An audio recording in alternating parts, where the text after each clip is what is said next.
Doctor সাহেব ভালো আছেন তো? জি স্যার ইনশাআল্লাহ। পিছনে বিস্তীর্ণ একটা মাঠ, এই মাঠে শুধু পাট শাক এবং হচ্ছে নাবি পাট বীজের একটি মাঠ। পাট যখন কেটে ফেলছি, পাট কাটার পরেই আমাদের কিন্তু পাট বীজ উৎপাদন একটা বিষয় হয়ে দাঁড়িয়েছে। কারণ আমাদের কি হচ্ছে, প্রতি বছর যে আরো 524 বছর কিনতে হয়। এবং কয় টাকা কিনছিলেন গত বছর পাট বীজ? 200 টাকা। আমি অনেকের কাছে শুনছি 300 টাকা করেও কিন্তু পাট বীজ কিনতে হয়েছে। কি কি কোম্পানি আছে বলেন তো? কোম্পানি অনেক স্যার, বঙ্কিম আছে, মহারাষ্ট্র আছে, চাকা আছে, মায়া আছে, আপনার অনেক পদ আছে। না, পাটের বীজ উৎপাদন যদি না করি তাহলে কিন্তু এই বীজ আমাদের বছরকে বছর কিনে যেতে হবে। কিন্তু দুই ভাবে পাট বীজ আমরা উৎপাদন করতে পারি। এক হচ্ছে পাট যখন আমাদের কাটা হয় তখন তার মাথা থেকে মানে ডগা থেকে প্রায় 8 থেকে 10 ইঞ্চি খন্ড করে কেটে লাগাই দিতে হবে। এরকম একটা খন্ড করে আমরা কিন্তু 8 থেকে 10 ইঞ্চি এরকম ধারালো দিয়ে কাটতে হবে। হ্যাঁ, তেরছা করে কেটে তারপরে হচ্ছে আমরা 45 ডিগ্রি অ্যাঙ্গেলে আমরা 4 ইঞ্চি পর পর লাইন দিয়ে লাগিয়ে যাব। সারি থেকে সারি হবে 1 ফুট দূরত্ব, কাটিং থেকে কাটিং দূরত্ব হবে হচ্ছে 4 ইঞ্চি। তো এভাবে করে আমরা লাগাতে পারবো। আর বীজও আমরা কিন্তু লাইন দিয়ে লাগাইতে পারি।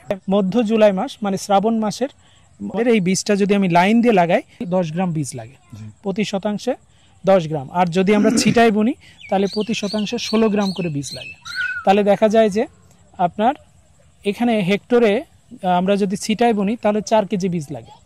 আর যদি আমরা লাইন করে লাগাই তাহলে 2.5 কেজি বীজ লাগে।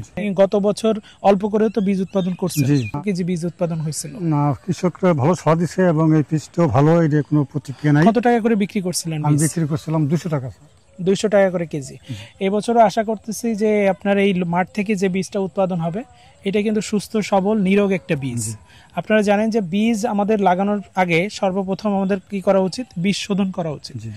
1 লিটার পানিতে 2 গ্রাম বেবিস্টিন বা প্রোভ্যাক্স দিয়ে 1 কেজি বীজ ডুবিয়ে তারপরে শুকায় নিতে হবে, তারপরে লাগাতে হবে। আচ্ছা, এই হচ্ছে আমাদের বীজ উৎপাদনের এই কৌশল।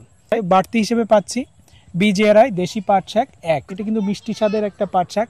30 থেকে 40 দিনের মধ্যেই কিন্তু এটা পাট শাক হিসেবে বাজারে আপনি বিক্রি করতে পারবেন। চাষ দিছেন এই জমিটা? এই বীজ পাটের সময় সার দুইটা চাষ দিছি, একটা সার 75%। কতটুকু সার দিয়েছেন? আপনার এভারেজে 60 KG DAP, 20 KG potash MOP পরে দিছি, ইউরিয়া দিছি পরে, যখন একটু 40 কেজি ইউরিয়া সার দিছি।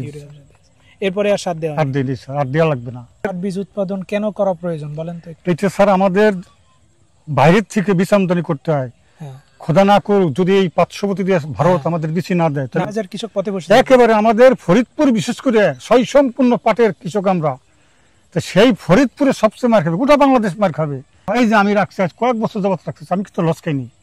এতে লস হয় না, তার কারণ এই যে 75% জমি আমি বীজ করছি, এখানে 4 কেজি হয় ভালো হইলি, আশা করতেছি এবার 4 কেজি হবে। এইটুকু তো ধ্বংসে 1 শতাংশে 4 কেজি 260 কেজি বীজ পাওয়া যাবে এই 65 শতক জমি থেকে। আর বাকি এই যে 8-10 শতক এটা হচ্ছে বিজিআরআই দেশি পাট 1। কেন বাইরের কোনো বীজ না লাগে। আমি এই বছর অনেক উদ্যোক্তা তৈরি করছি, খাদ্য আছে, সোনাপুর আছে, আপনার এই যে নোংরাকান্দি আছে। আর কয়েকদিন পরে আপনার শেষ ক্ষেত্র নিব, দেখাবো ইনশাল্লাহ।